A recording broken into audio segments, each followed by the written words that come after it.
আমি বক্তব্য শুরুতেই চারটি শব্দ বলে নিই। প্রথম চারটি শব্দ বলবো, এই চারটি শব্দ আপনারা খুব গুরুত্ব দিয়ে মাথায় রাখুন।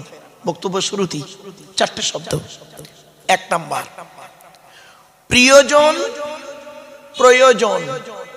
কি বললাম? খুব মারাত্মক শব্দ, কিন্তু মাস্টার ডিগ্রি ছেলেদেরকে সেদিন বলছিলাম যে এই চারটে শব্দ বলছে স্যার মারাত্মক জিনিস। এক নাম্বার হলো প্রিয়জন প্রয়োজন। আপনি কি আল্লাহর প্রিয়জন না প্রয়োজন? এখানে বসে ভাবুন। আমরা হলাম আল্লাহর প্রয়োজন। কিরকম দেখবেন, বিপদে পড়েছি, আল্লাহকে ডাকছি, রব্বানা যালামনা আনফুসানা ওয়া ইল্লাম তাগফির লানা, খুব ডাকা ডাকছি, বিপদ থেকে উদ্ধার হয়ে গেলুম, আল্লাহকে ভুলে গেল। এটা হলো প্রয়োজন। আর প্রিয়জন যারা হয় তারা সুখ দুঃখে সব সময়তেই আল্লাহকেই ডাকে, তারাই হলো আল্লাহর ওলি, মাকবুল, মঞ্জুর বান্দা। এবার আপনি উদাহরণগুলো নিয়ে নিন, নাম আর বলছি না, একদম নবী থেকে নিয়ে আর আল্লামা রুহুল আমিন সাহেব পর্যন্ত ক্লিয়ার, একদম সহজ শব্দ। চলুন এখানে বসে বসে আপনারা ভাবুন, আজ আপনার স্ত্রীকে গিয়ে বলবেন যে আমি তোমার প্রিয়জন না প্রয়োজন? তবে মা বোনরা শুনে ফেলেছে তো, উত্তরটা যত্ন করে দেবে, এখন চিন্তা নেই। আমি একটু হাসি চলে বলি বাপ, চলেন। দু নাম্বার হলো কি, আবেগ আর বিবেক। কি বললাম বাবা? আবেগ আর বিবেক। ইসলাম আবেগের ধর্ম নয়, ইসলাম হলো বিবেকের ধর্ম। ইসলামে আবেগের কোনো জায়গা নেই। একটা এক্সাম্পল দেবো, উদাহরণ দেবো, বা কোরআন থেকেই দিই। চলুন,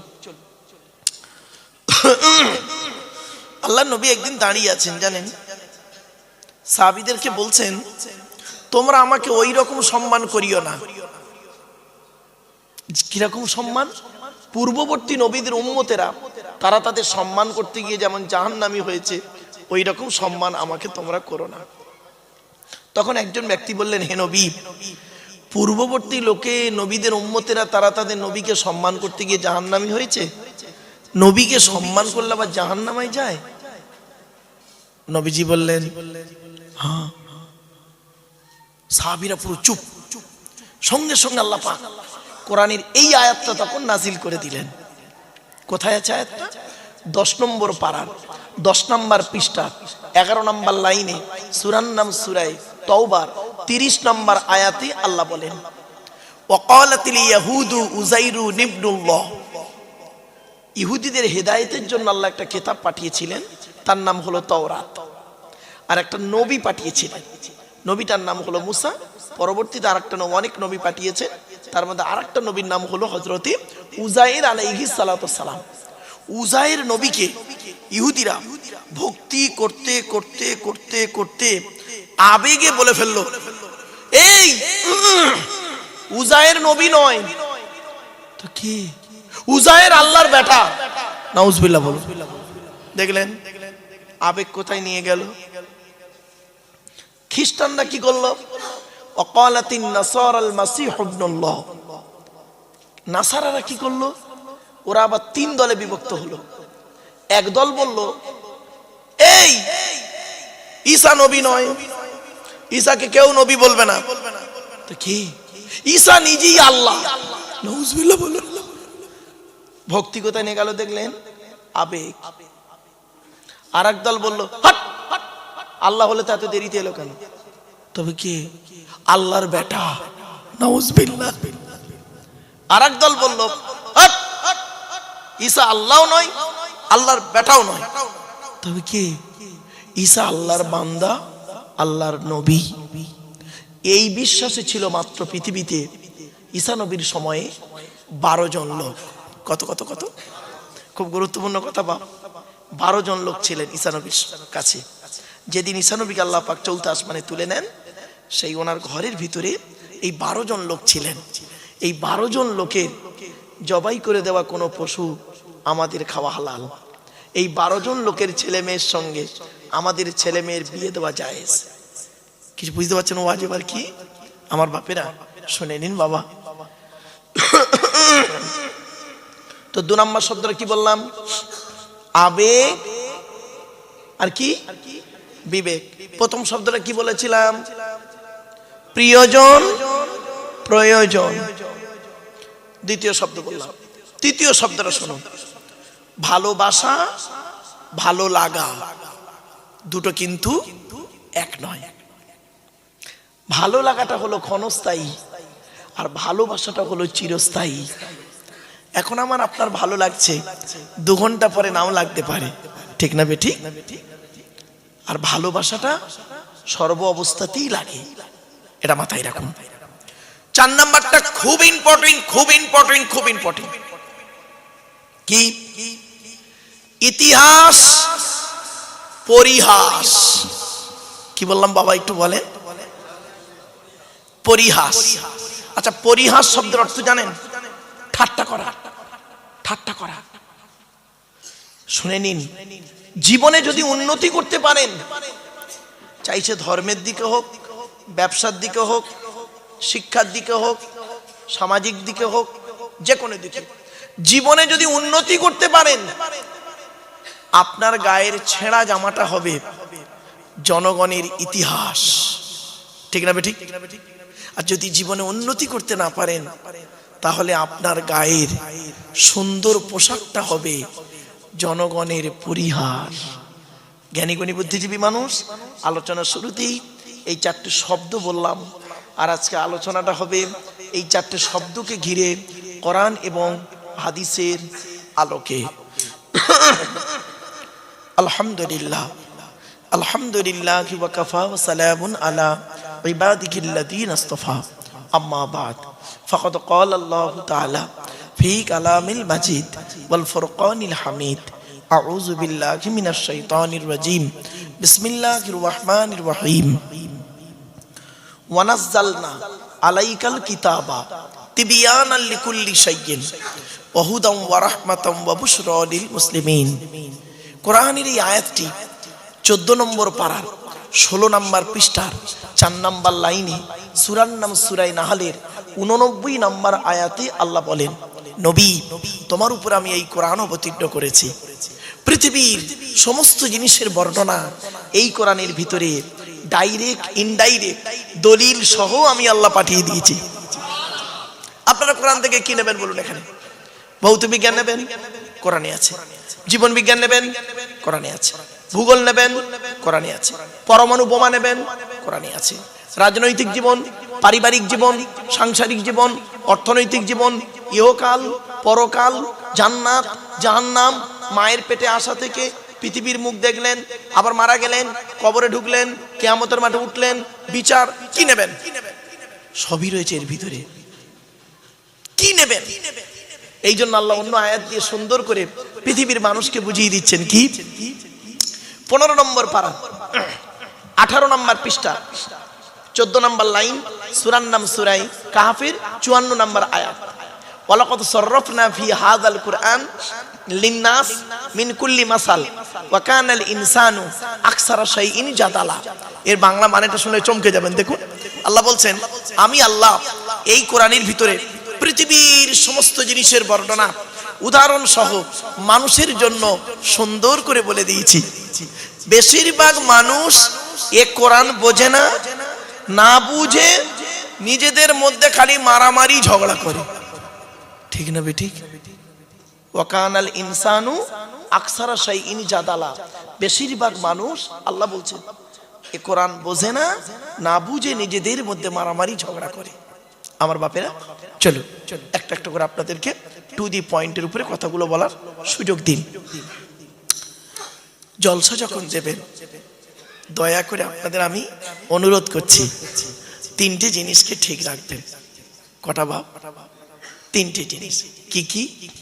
1 নাম্বার বক্তা, 2 নাম্বার কমিটি, 3 নাম্বার শ্রোতা। বক্তার কি দেখবেন বাপ? দয়া করে 2টো জিনিস দেখবেন। 1 নাম্বার দেখবেন বক্তাটি সত্যিকারের আলেম কিনা। কি বললাম বাবা? সত্যিকারের আলেম কিনা। শুধু ডিগ্রি থাকলে হবে না বাপ, বক্তাটির আমল আছে কিনা, বক্তাটি নিজে 5 ওয়াক্ত নামাজ পড়ে কিনা, বক্তাটি রমজান মাসে রোজা রাখে কিনা, বক্তাটি ওর ছেলে মেয়ের হক আদায় করে কিনা, বক্তাটি ওর পিতামাতার সেবা যত্ন করে কিনা, বক্তাটি ভাই বোনের সঙ্গে সুসম্পর্ক রাখে কিনা, বক্তাটি ওর প্রতিবেশীর সঙ্গে ভালো আচরণ করে কিনা, বক্তাটির ওর স্ত্রীর সঙ্গে ভালো আচরণ করে কিনা, খুব ইম্পর্টেন্ট, বক্তাটির চরিত্রটা ঠিক আছে কিনা। আমি বলিনি কিন্তু, নবী পাক সাল্লাল্লাহু আলাইহি ওয়াসাল্লাম বলছেন, হাদিসটা এবার শোনো। আল্লাহ নবী বললেন, কোন আলিমান, হাক্কানি আলেম হও, কোন আলিমান, হাক্কানি আলেম হও। হাক্কানি আলেম হতে পারোনি, ঠিক আছে, আও মুতাআল্লিমান, হাক্কানি আলেমের ছাত্র হও, তাও সুযোগ পাওনি, ঠিক আছে, আও মুস্তামিয়ান, হাক্কানি আলেমরা যেটা বলে মনোযোগ সহকারে শ্রবণ করো, আমল করো, তাও সুযোগ পাওনি, ঠিক আছে, আও মুহিব্বান, হাক্কানি আলেমদেরকে অন্তর দিয়ে ভালোবাসো, ওয়ালা তাকুন খামিসান ফাতুহলিকু, 5 নাম্বারটা হতে যাও না, জাহান্নামী হয়ে যাবে। আমি বলিনি, নবী বললেন। এখন প্রশ্ন হলো, হাক্কানি আলেমকে, চলুন এবার দেখি হাক্কানি আলেম কাকে বলে। গালে দাড়ি থাকলে, মাথায় টুপি দিলে, বড় পাঞ্জাবি পরলে, কোরআনের আয়াত বেশি বললে, হাদিস বেশি বললে, না গো বাবা, তাকে হাক্কানি আলেম বলে না। নবীজি বলছেন, হাদিস, আল্লাহ রাসূল বলছেন, হাক্কানি আলেম কে? আল্লাহু আজওয়াদু জুদান ওয়ানা আজওয়াদু বানি আদম ওয়াজাদুকুম বাদি রাজুলুন আলিমা ইলমান ফানাশরাহু ইয়াতি ইয়াউমাল কিয়ামাতি আমিরান ওয়াহিদা। এই হাদিসের বাংলা মানেটা শুনুন। আল্লাহ নবী বলেন, আল্লাহ হলেন সবথেকে বড় দাতা, আল্লাহর পরে বড় দাতা হলাম আমি মুহাম্মদ সাল্লাল্লাহু আলাইহি সাল্লাম। আমার পরে বড় দাতা কে জানো? আল্লাহ নবী বলছেন, আমার পরে পৃথিবীর বড় দানশীল ব্যক্তি কে জানো? ওই আলেম যে ইলিম অর্জন করেছেন, ইলিম মোতাবেক নিজে চলেছেন, সমাজের মানুষকে বলেছেন, তার ইলিম থেকে মানুষ উপকৃত হতে পেরেছে। ওই শ্রেণীর আলেমদেরকে কিয়ামতের মাঠে আল্লাহ এক একটা দলের আমির, নেতা করে, সরদার করে তুলবে। আমার বাপেরা, মাইকের সামনে এসে কিছু বলে দেবার নাম বক্তা নয়। 3টে জিনিস কোনোদিন ব্যাকে আসে না, সব সময় সামনের দিকে যায়। 1 নাম্বার, ধনুক থেকে তীরটা বের হয়ে গেলে ওই তীরটা আর কোনোদিন ব্যাকে আসে না। 2 নাম্বার, দেহ থেকে আত্মাটা বের হয়ে গেলে ওটা আর পৃথিবীতে রিটার্ন দেওয়া হয় না। 3 number, it is very very important, জবান থেকে কথা বের হয়ে গেলে ওটা আর পৃথিবীতে রিটার্ন দেওয়া হয় না। মনে রাখবেন বাপেরা, 1 ঘন্টা ওয়াজ করতে গেলে 3 ঘন্টা বই পড়তে হবে, 3 ঘন্টা স্টাডি করতে হবে, পড়াশোনা করতে হবে 1 ঘন্টা লেকচার দিতে গেলে। আমার বাপেরা, আমি আপনাদেরকে করজোড়ে নিবেদন করছি, জলসাটাকে না সুন্দর করে তুলুন। আপনারা কোরআনের মাহফিল দিন, কোরআনের মাহফিল দিন। 2 দিনে 3 6 জন বক্তা ওয়াজ করেছেন, তাই না বাবা? তাই তো নাকি? আমি ভুল বলছি? বাইরে 3 6 জন বক্তা, কালকে 3 জন, আজ 3 জন, 6 জন বক্তা। 6 জন ভাই যদি 6টা সূরার তাফসীর করতেন, তাহলে 20 বছর পরে 6 কোটি, বল 120টা সূরার তাফসীর হতো। অর্থাৎ গোটা কোরআনটা কি রোজিপুরের মানুষ জানতে পারত। কোরআনের সূরা আছে তো মোটে 114টা। আমার বাপেরা, সবই রয়েছে এর ভিতরে। প্লিজ আমি আপনাদেরকে অনুরোধ করছি, আসুন একটা একটা করে আলোচনা করি। আচ্ছা বাপেরা, টেনে টেনে বলছে না বলে অসুবিধা হচ্ছে? হ্যাঁ, একটু দাঁড়ান, মালটা একটু গরম হয়ে যাক, টেনে টেনে দিচ্ছি বাবা, কারণ মানে টান না দিলে খুব সমস্যা বাবা। চলেন, টান দিচ্ছি বাবা, একটু ধৈর্যের পরিচয় দিন। চলো, তাহলে 1 নাম্বার কি বললাম? বক্তা। 2 নাম্বার, কমিটি। জলসা কমিটি আলাদা, মসজিদ কমিটি আলাদা। জলসা কমিটি হতে গেলে বাপ হাতে ধরে বলে যাচ্ছি কমসে কম 3টে গুণ থাকা দরকার। শুধু জলসা কমিটি থাকবে না, বক্তা শ্রোতা কমিটি 3 জনের থাকতে হবে। কি কি? 1 নাম্বার সৎ হতে হবে। কি বললাম বাবা? আচ্ছা সৎ কোন লোকটাকে বলে? গালে দাড়ি রাখলে, মাথায় টুপি দিলে, 5 ওয়াক্ত নামাজ পড়লে, রমজান মাসে রোজা রাখলে, আর মোসাফা করলে, হাতটা একটু নরম মতো হলে। আরে বোকা লোক, যার বয়স 90 বছর এমনিতেই চামড়া গুটিয়ে হাত নরম হয়ে যায়। ঠিক না? ঠিক রাগ করবেন না, চলুন। নবীজি বললেন সৎকে, নবীজি বললেন তোমরা আমাকে 2টো জিনিসের গ্যারান্টি দেবে, 2টো জিনিসের গ্যারান্টি দাও। সাহাবীরা চুপ। পেছন থেকে একজন বললেন, হে নবী, আমরা যদি 2টো জিনিসের গ্যারান্টি দিই, বিনিময়ে আপনি আমাদের কিছুর গ্যারান্টি দেবেন? নবীজি বললেন হ্যাঁ। তোমরা যদি 2টো জিনিসের গ্যারান্টি দাও, আমি তোমাদের এই জান্নাতের গ্যারান্টি দিয়ে দেবো। সাহাবীরা বললেন বলুন। 1 নাম্বার নবী বললেন 2 ঠোঁটের মাঝখানে এই জিভের গ্যারান্টি দাও। হারাম খাবার খাওয়া থেকে জিভটাকে ঠিক করো, বাজে ভাষা বলা থেকে জিভটাকে ঠিক করো, পরনিন্দা পরচর্চা করা থেকে জিভটাকে ঠিক করো। 1 নাম্বার। আর 2 নাম্বারটা কি? 2 রানের বীজখানে লজ্জাস্থানের গ্যারান্টি দাও।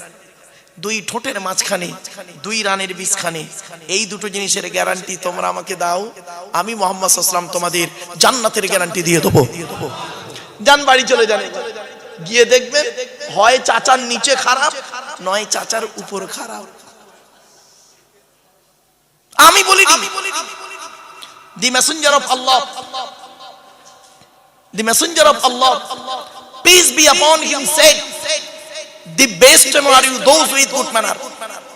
নবী বলেন তোমাদের মধ্যে উত্তম ব্যক্তি ওই লোকটা যার ক্যারেক্টার, চরিত্র ভালো, ওই লোকটা হলো উত্তম ব্যক্তি। একজন উকিল, ব্যারিস্টার, মাস্টার, ডাক্তার, মোল্লা, মনীষা, পীর সাহেব, দরবেশ সাহেব, আমির সাহেব, মুফতি সাহেবের যদি চরিত্র খারাপ হয়, একজন টোটোওয়ালার চরিত্র যদি ভালো হয়, টোটোওয়ালাটাই হলো আল্লাহর কাছে প্রিয় ব্যক্তি। কি আফসোস, হুকমের কারণ নিয়ে চাচা আমার পাকা চালিয়ে তাহাজ্জুদের নামাজ পড়ছে। হুকমের রাগ করবেন না ভাই, নবীজি বলেছেন, আমি বলিনি। লানাল্লাহু মান সারাকা মানারাল আরদি, ওই সমস্ত লোকেরা জাহান্নামায় যাবে যারা জমির আল চুরি করে করে জমি বাড়িয়ে নেয়। কত আলচোর চাচা এখানে বসে আছে, আল্লাহই ভালো জানে। কি মুশকিল। আমার বাপেরা, চলুন একটা একটু আলোচনা করি। 1 নাম্বার হলো কি? সৎ হতে হবে। আপনাকে, আমাকে, সকলকে সৎ হতে হবে। এই জন্য বলা হয়েছে many loss is something loss, health loss is nothing loss, but character loss is everything loss. মানুষের যদি টাকা চলে যায়, ইনকাম করলে টাকাটা আবার ফিরে আসবে। মানুষের যদি শরীর চলে যায়, ভালো মন্দ খেলে শরীরটাও ফিরে আসবে। কিন্তু বন্ধু, মানুষের যদি চরিত্র চলে যায়, চরিত্র কিন্তু আর ফিরে আসবে না। এই জন্যই নবী বলেছিলেন 2 ঠোঁটের মাঝখানে 2 রানের বীজখানে। কথাটি মাথায় রাখুন। চলো না কি যাই। 2 নাম্বার, জলসা কমিটি হতে গেলে হালাল খাবার খেতে হবে। শুধু জলসা কমিটি একা হালাল খাবে? বক্তা, শ্রোতা, কমিটি সকলকে হালাল খেতে হবে। চলুন চলুন একটা বাস্তব কথা আপনাদের বলছি, শুনলে চমকে যাবেন। এই 2025 সালের ঘটনা। বোম্বাইতে গিয়েছিলাম জলসা করতে। তা কলেজের প্রফেসর, হিন্দু, ব্রাহ্মণ ঘরের ছেলে, ব্রাহ্মণ ঘরের সন্তান, উনি একজন হিন্দু মানুষ, কলেজের প্রফেসর। আমাকে বলছেন, স্যার আমি আপনার বক্তব্য খুব শুনি ইউটিউবে, আমি এবং আমার স্ত্রী দুজনেই শুনি। তাই বললাম থ্যাংক ইউ। আপনার বাড়ি কোথায়? বলছে আমার বাড়ি কলকাতায়, আমি কর্মসূত্রে মহারাষ্ট্রে আছি। বলছে আমি একটা প্রশ্নের উত্তর জানতে এসেছি আপনার কাছে। কি? বলছে স্যার আমি কোরআন পড়লাম। Thank you. বলছে কোরআনে লেখা আছে দেখলাম শূকরের গোশত খাওয়া হারাম, শূকরের মাংস ভক্ষণ করা হারাম, মদ খাওয়া হারাম, সুদ খাওয়া হারাম, ব্যভিচার করা হারাম। কাদের জন্য হারাম স্যার? যারা আল্লাহকে বিশ্বাস করে, নবীকে বিশ্বাস করে, তাদের জন্য তো হারাম। আমি তো আল্লাহকে বিশ্বাস করি না, নবীকে বিশ্বাস করি না, তাহলে আমি যদি সুদ খাই, মদ খাই, শুকরের মাংস যদি ভক্ষণ করি, ব্যভিচার যদি করি, কেন আল্লাহ আমাকে কিয়ামতের মাঠে শাস্তি দেবে? আমাকে তো হালাল খেতে বলিনি। প্রশ্নটা বুঝতে পেরেছেন? আরে ভাই প্রশ্নটা বুঝতে পেরেছেন কি বলুন? উত্তরটা দিচ্ছি শুনুন। মারাত্মক কঠিন প্রশ্ন। আল্লাহ কেন আমাকে শাস্তি দেবেন? আমি তো কোরআন পড়ে দেখলাম, কোরআনে লেখা আছে ইয়া আইয়ুহাল্লাযীনা আমানু, এর মানে তো হচ্ছে হে ঈমানদার বান্দাগণ। তা আমি তো ঈমানদার নই। তখন আমি বললাম স্যার আপনি গোটা কোরআন পড়েছেন? বলছে হ্যাঁ। আমি বললাম প্লিজ স্যার কিছু মনে করবেন না, একটু মিস্টেক হয়ে গেছে কোন এক জায়গায়। সে কি? আমি বললাম স্যার আপনি কি জানেন এই টোটাল কোরআনে, শুনে নিন বাপেরা, এই টোটাল কোরআনে 3 শ্রেণীর লোককে আল্লাহ হালাল খেতে বলেছেন। কয় শ্রেণীর লোক? 3 শ্রেণীর লোক। চলুন দেখি এই 3 শ্রেণীর মধ্যে আমরা পড়ি কিনা একটু দেখি। উনি পট করে কাগজ কলম বের করে নোট করছেন। বলুন। তাই বললাম 1 নাম্বার কোরআনে বলা হয়েছে নবী রাসূলদেরকে আল্লাহ হালাল খেতে বললেন। পট করে উনি বললেন আচ্ছা নবী রাসূলরা তো হালাল খাবেন, তো এটা আল্লাহর বলার কি দরকার ছিল? কিছু বুঝতে পারছেন ওয়াজ? আমি বললাম স্যার কেন বলেছে জানেন? যাতে করে সাধারণ মানুষের মাথায় এটা না ঢুকে যায় নবী মানে যা খুশি তাই। এত সহজ নয়। কোরআনে বলা হয়েছে 8 নম্বর পারা 10 নম্বর পৃষ্ঠা 6 নম্বর লাইন, সূরার নাম সূরা আরাফ, ফালানাসআলান্নাল্লাযীনা উরসিলা ইলাইহিম ওয়ালা নাসআলান্নাল মুরসালিন। এর বাংলা মানে কি? প্রত্যেক নবী রাসূলকে আমি কিয়ামতের মাঠে জিজ্ঞাসা করব, আপনাকে পৃথিবীতে নবী করে পাঠিয়েছিলাম, আপনি কি আপনার দায়িত্ব পালন করেছিলেন? আপনাকে পৃথিবীতে রাসূল করে পাঠিয়েছিলাম, আপনি কি আপনার দায়িত্ব পালন করেছিলেন? নবী রাসূলদেরকে যদি এই রকম প্রশ্নের সম্মুখীন হয় রজিপুরের মানুষ, আপনি আমি কোন ধরনের মানুষ? আপনাকে আমাকে প্রশ্নের সম্মুখীন হতে হবে না?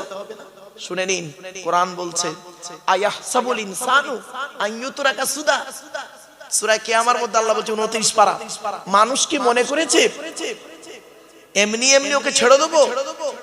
এত সহজ নয়। কড়ায় গন্ডায় হিসাব নেব, তারপরে আমি আল্লাহ যদি ভালো বুঝি তো ওকে ছাড়বো, আর নইলে বলবো দাঁড়া তোর হেয়ারিং আছে। বুঝতে পারছি? চলো চলো চলো। তখন আমি বললাম স্যার কোরআনে আছে 1 নাম্বার নবী রাসূলদেরকে হালাল খেতে। কোথায় আছে আয়াতটা শুনে নিন। 18 নম্বর পারা 4 নাম্বার পৃষ্ঠা 8 নাম্বার লাইন, সূরার নাম সূরা মুমিনুন, আয়াত নাম্বার 51। ইয়া আইয়ুহার রাসূল কুলু মিনাত তাইয়্যিবাতি ওয়ামালু সলিহা। এর বাংলা মানে কি? হে রাসূলগণ, আল্লাহ বলছেন হে রাসূলগণ আপনারা পৃথিবীতে হালাল খাবারগুলো ভক্ষণ করুন, ওয়ামালু সলিহা পৃথিবীতে ভালো ভালো কাজগুলো করুন। কেন? ইন্নী বিমা তা'মালুনা আলিম, নিশ্চয়ই আমি আল্লাহ আপনাদের সমস্ত কাজের খবর রাখি। কিছু বুঝতে পারছেন এবার? কাদের বললে এটা? বল বল বল বল বল। নবী রাসূলদেরকে বললেন। আর আমাদের কি বলছে এবার দেখি।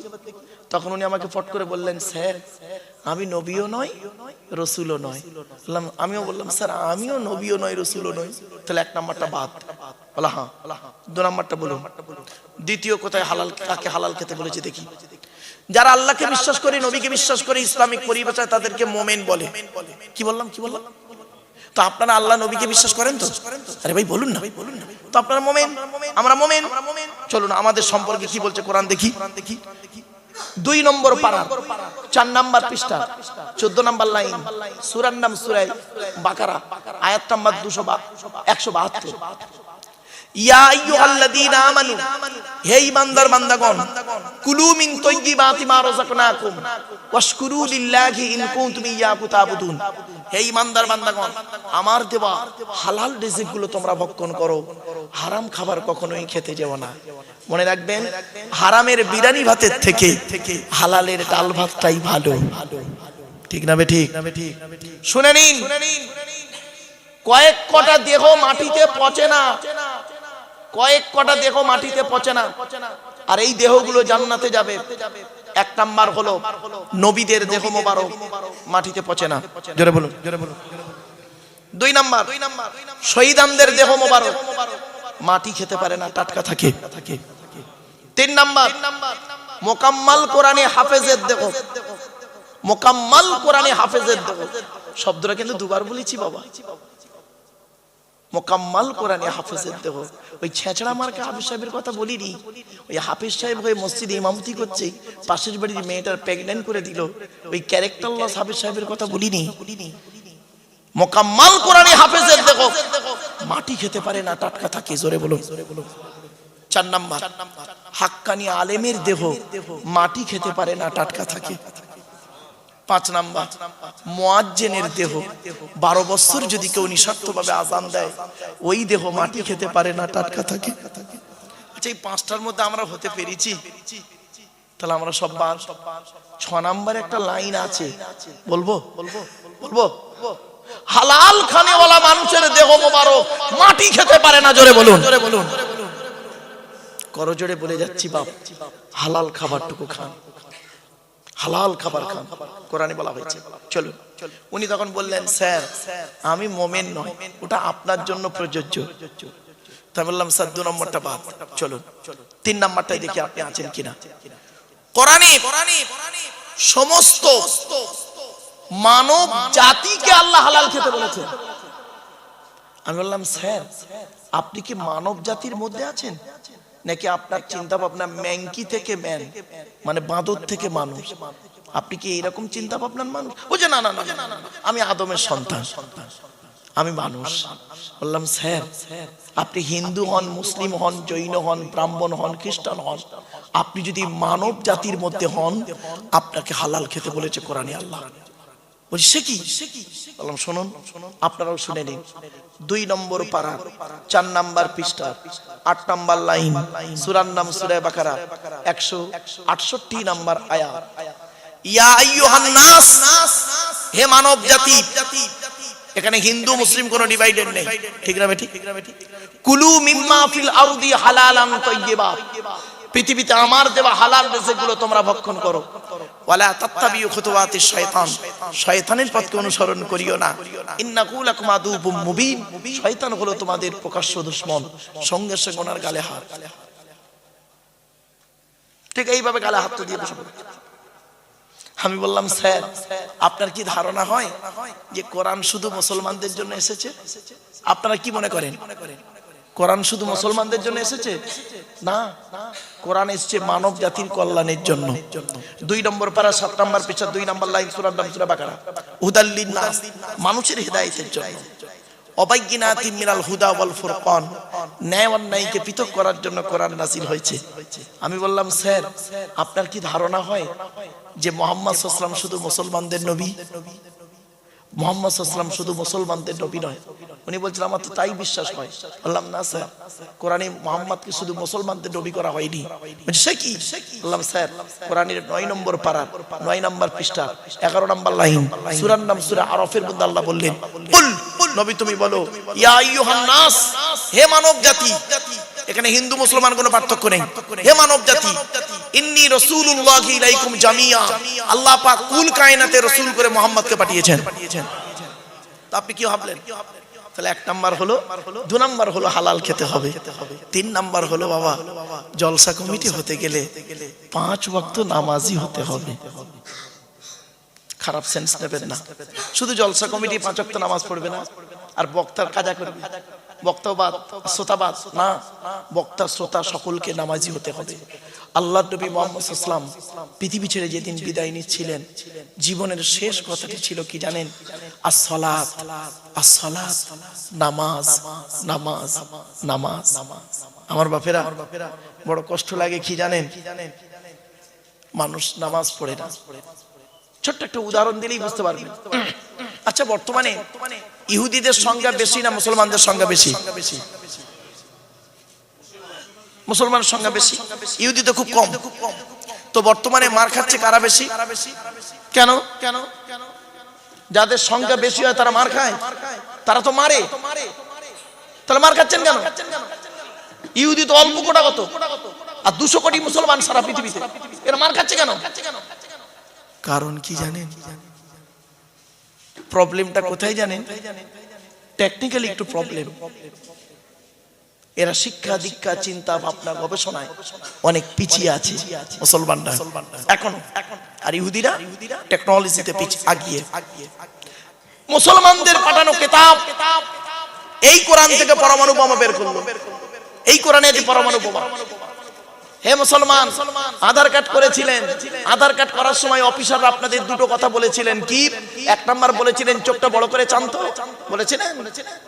আর দু নাম্বার দুটো বুড়ো আঙুল কিনে একটা কাঁচের উপরে চেপে ধরেছিলেন। ১৫০০ বছর আগে এই দুটো জিনিস কোরআনে ইঙ্গিত দেওয়া আছে। কোথায় আছেন আপনি? আপনি কোরআন পড়েন, আপনি কোরআন পড়েন নেকির আশায়। নেকি, আল্লাহ নবীর ওই হাদিসটা খুব আমল করে মুসলমানরা। বর্তমানে কিছু মুসলিম, সকলে নয়, কিছু মুসলিম খুব আমল করে। আল্লাহ নবী বলেছেন মান করা আল কোরআন হরফান ফালাহু আশরু হাসানা, যে ব্যক্তি কোরআন থেকে একটা অক্ষর পড়বে আমলনামায় 10টা নেকি লিখা হবে। এই হাদিসটা খুব আমল করে, এজন্য মুসলমান কি করে? নেকির আশায় খালি কোরআন পড়ছে। কিন্তু কোরআনে শুনে নিন, ৮২ জায়গায় আছে নামাজের কথা, ৯২ জায়গায় আছে লেখাপড়ার কথা। কোন সংখ্যাটা বেশি, ৮২ না ৯২? তাহলে লেখাপড়ায় পিছিয়ে কেন? কোরআনে বলা হলো আফালা ইয়াতাদাব্বারুনাল কোরআন। এই আয়াতটা কোরআনে 2 জায়গায় আছে, ২৬ পারায় আর 5 পারায়। তারা কি আমার এই কোরআনকে নিয়ে একবার চিন্তা ভাবনা করে না? এ মুসলমান কোরআন নিয়ে গবেষণা করলো না। এরা কি করলো? এ কোরআনকে নিয়ে গবেষণা করলো কারা? America, London, France, Britain, Japan, Jordan, Germany ঠান্ডা করে বসে বসে কোরআনকে নিয়ে গবেষণা করলো। কারা করলো? Humphry Davy, Michael Faraday, Einstein, Isaac Newton, doctor Maurice Bucaille, mister Cook, mister জাবিরিন, mister Campbell, Raja Rammohan Roy, Ishwarchandra Vidyasagar, Rabindranath Tagore, Acharya Jagadish Chandra Bose, Francis Drake, Williams কিতমুর, Williams Harvey, Thomas, George Bernard. এরা কোরআনকে নিয়ে গবেষণা করলো। আর আমরা কি করলাম? আমরা কিছু মৌলবি, সকলে নয়, ভুল বলা হবে, আমরা কিছু মৌলবি কোরআনটাকে কিভাবে ইউটিলাইজ করলাম দেখবেন। তেল পড়া, পানি পড়া, ওয়াজ করা, খতম পড়া, তাবিজ মরা, ঘর বন্ধ করা, নিজেদের মধ্যে মারামারি করা, গোল টুপি, লম্বা টুপি, চেরা জামা, ফাড়া জামা, তবলিগ, ফুরফুরা, বেরেলি, ওয়াহাবি, জামাতে ইসলামী, হালাদি, বুকে হাত বাঁধা, নাভির নিচে হাত বাঁধা, নামাজে জোরে আমিন বলা, আস্তে আমিন বলা, 20 রাকাত তারাবি, 8 রাকাত তারাবি, কিয়াম করা না করা, ওর বলে কাফের, ওর বলে কাফের। ঠিক না বেটি? বাবাজি, কতদিন মুসলমানরা মার খাবেন? কতদিন মার খাবেন? বলবো কি বলো? শুনে নিন। ইহুদিদের একটা কিতাব আছে, কিতাবটার নাম হলো তালমুদ। কি বললাম বাবা? তালমুদ। ওই কিতাবে লেখা আছে, ইহুদিদের কিতাবের নাম হলো তালমুদ। ওই তালমুদ কিতাবে লেখা আছে, হে ইহুদিরা, সেই দিন থেকে মুসলমানদের সঙ্গে আর পারবে না, হেরে যাবে। কোন দিন থেকে? তোমরা লক্ষ্য করবে, যেদিন তোমরা দেখবে মুসলমানদের ফজরের নামাজের জামাত জুম্মার নামাজের জামাতের সমান হবে। সুবহানাল্লাহ বলা গেল না? ফজরের নামাজের জামাত জুম্মার নামাজের সমান হবে।